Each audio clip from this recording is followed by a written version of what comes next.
जय हिंद दोस्तों। कुछ दिनों पहले कोविड संक्रमण से राहुल वोहरा जी की मृत्यु हो गई, जो कि काफ़ी अच्छे वीडियोस बनाया करते थे। और मैं ये कहूँगा कि वो ऐसे वीडियोस बनाया करते थे जो शायद आप अपने परिवार के साथ भी देख सकते हैं, जबकि आज के समय में कॉमेडी शायद सिर्फ डबल मीनिंग जोक्स में ही उलझ कर रह गई है।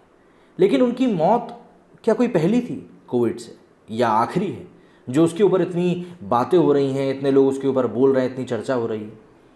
नहीं, ऐसा बिल्कुल भी नहीं। ना तो वो पहली है और ना ही वो आखिरी। लेकिन इसकी चर्चा क्यों ज़रूरी है, सबसे बड़ी बात ये है।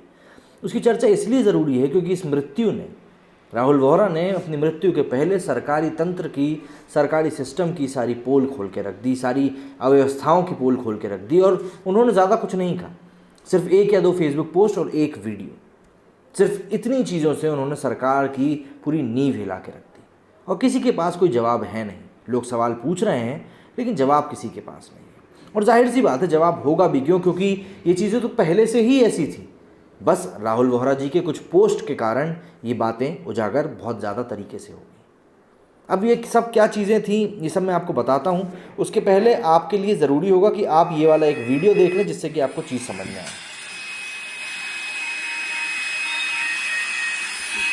इसकी बहुत कीमत है आज के टाइम पे।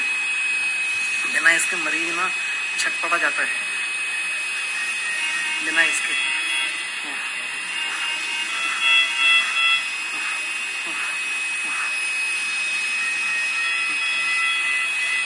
कुछ नहीं आता इसमें, कुछ भी नहीं आ रहा है इसमें। अटेंडेंट आई थी, मैंने उसको बोला एक ज़रा सा फॉल्ट कुछ समझ में नहीं आ रहा है। बेसिकली यहाँ पे ये कह रहे थे कि यहाँ पे ऑक्सीजन का जो मास्क लगा के रखा है उसमें ऑक्सीजन नहीं आ रही है। दूसरी बात, अटेंडेंट को जब बोला जाता है कि भाई ऐसा ऐसा दिक्कत आ रही है, तो वो उसमें फ्लो बढ़ा के चले जाते हैं, पर तो उसमें पाइप में पानी आने लगता है। दूसरा, ऑक्सीजन वैसे भी कम आ रही थी और किसी अटेंडेंट कोई दिक्कत होती है, किसी अटेंडेंट को बुलाओ तो वो भी नहीं आता है। तो जब हम लोग प्राइवेट अस्पतालों में मरीजों से लाखों लाखों रुपए वसूल रहे हैं, तो उसके बाद क्या हम ये व्यवस्थाएं दे रहे हैं? ये चीज़ समझना ज़्यादा ज़रूरी है। और सबसे बड़ी बात, जो एक बहुत ज़रूरी चीज़ जो उस समय हुई, उसमें राहुल वोहरा जी ने 2 फेसबुक पोस्ट किए। और 2 फेसबुक पोस्ट जो थे, उनसे इस कहानी की और भी ज़्यादा हकीकत बहुत अच्छे से बयां होती है। जैसे कि पहला तो ये, इसमें ये कहते हैं कि मैं कोविड पॉजिटिव हूँ, एडमिट हूँ, लगभग 4 दिन से कोई रिकवरी नहीं है। क्या कोई ऐसा हॉस्पिटल है जहाँ ऑक्सीजन बेड मिल जाए, क्योंकि यहाँ मेरा ऑक्सीजन लेवल कंटिन्यूस डाउन जा रहा है और कोई देखने वाला नहीं है। दिल्ली, मैं बहुत मजबूर होकर ये पोस्ट कर रहा हूँ क्योंकि घर वाले कुछ संभाल नहीं पा रहे। देखिए, दरअसल होता ये है, जहाँ तक मुझे जानकारी है, जो कि बहुत ही कम है इस मामले में, लेकिन हाँ, जितना मैंने मेरे घर में, मुझे जब कोविड हुआ तब मैंने महसूस किया, वो हुआ था कि जब आपका ऑक्सीजन लेवल एक सर्टेन पॉइंट से नीचे चला जाता है, तब आपको कंटिन्यूस ऑक्सीजन सप्लाई की ज़रूरत पड़ती है। और अगर ऐसा नहीं होता तो आपकी हेल्थ जो है वो धीरे धीरे डाउन जाने लगती है। ये चीज़ होती है।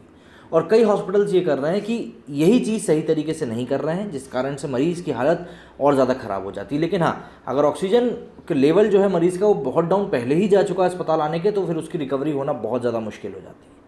लेकिन यहाँ पे जैसा कि ये कह रहे हैं कि अगर मुझे अच्छा ट्रीटमेंट मिल गया होता तो मेरी भी जान बच सकती थी। जैसे उन्होंने ये दूसरा ट्वीट किया था, ये ट्वीट किया था, इसमें कहते हैं, मुझे भी ट्रीटमेंट अच्छा मिल जाता तो मैं भी बच जाता। तुम्हारा राहुल वोहरा। नाम राहुल वोहरा, उम्र 35, hospital name Rajiv Gandhi super speciality hospital, Tahirpur Delhi, bed number 6554, floor 6 B wing HDU। इन्होंने साथ में टैग किया है नरेंद्र मोदी और मनीष सिसोदिया जी को। जल्द जन्म लूँगा और कुछ अच्छा काम करूँगा, लेकिन अब हिम्मत हार चुका हूँ। कोई शख्स अपनी मृत्यु के पहले अगर इस तरह के शब्द लिखे, वो भी मजबूर होकर, तो ये चीज़ आपके लिए सोचना बहुत ज़रूरी हो जाती है कि आखिर वो शख्स उस समय किस मानसिक दौर से गुजर रहा होगा कि उसने अपने मृत्यु के पहले ही इतनी सब चीज़ें सोच ली कि मैं अगली बार जब भी जन्म लूँगा और कुछ अच्छा करूँगा। क्या ये सरकारी सिस्टम या फिर ये मतलब पूरे तरीके सिस्टम का फेलियर नहीं है? और कौन इसका जवाबदेह है? भाई, ये बात तो ऐसी है जो कि सब उठ के सामने आ गई। कितनी ही बातें हैं जो कि सामने भी नहीं आ पा रही। सबसे बड़ी समस्या तो ये है, क्योंकि जो बातें सामने नहीं आ रही हैं उनको लेकर कोई भी व्यक्ति सवाल करेगा ही नहीं, जाहिर तौर से बात। और जब सवाल नहीं करेगा तो जवाब भी नहीं मांगा जाएगा। बस ये हो रहा है। अब ये जो पोस्ट है, ज्योति तिवारी जी ने पोस्ट किया, जो कि उनकी वाइफ हैं, ये लिखते हैं, राहुल बहुत सारे सपने अधूरे छोड़कर चले गए। उन्हें इंडस्ट्री में अच्छा काम करना था, खुद को साबित करना था, पर वो सब अधूरा अधूरा रह गया। इस हत्या के जिम्मेदार वे लोग हैं जिन्होंने मेरे राहुल को तड़पता हुआ देख अपनी आंखों के सामने हमें उनकी झूठी अपडेट देते रहे। मतलब क्या होता है इस केस में, जब एक मरीज़ हॉस्पिटल में एडमिट होता है तो उसके जो परिजन रहते हैं उनको अपडेट हॉस्पिटल वाले ही देते हैं, क्योंकि वो लोग अगर इस कंडीशन में नहीं होते हैं बात करने के और पब्लिक परिवार का एक्सेस नहीं होता मरीज़ को, तो हॉस्पिटल ही उनको सब अपडेट्स देता है। तो यहाँ पे वो कह रही हैं कि उनको झूठी अपडेट दी गई। मैं अकेली नहीं हूँ जो इस सिचुएशन से गुजर रही हूँ, ऐसी हज़ारों ज्योति हैं जिनके राहुल को पूरा हेल्थ केयर सिस्टम ने छीन लिया। पता नहीं ऐसे लोग किसी को मरता हुआ छोड़कर कैसे चैन की नींद सो लेते हैं।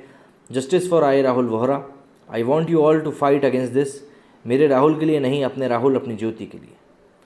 अब ये बात पढ़ के सुन के भी अगर आपको कुछ फील नहीं होता है तो फिर क्या ही फील होगा। मेरे स्टूडियो में फिलहाल इतना ही। जय हिंद, जय भारत, और हाँ, सेफ्टी ज़रूर रखिएगा।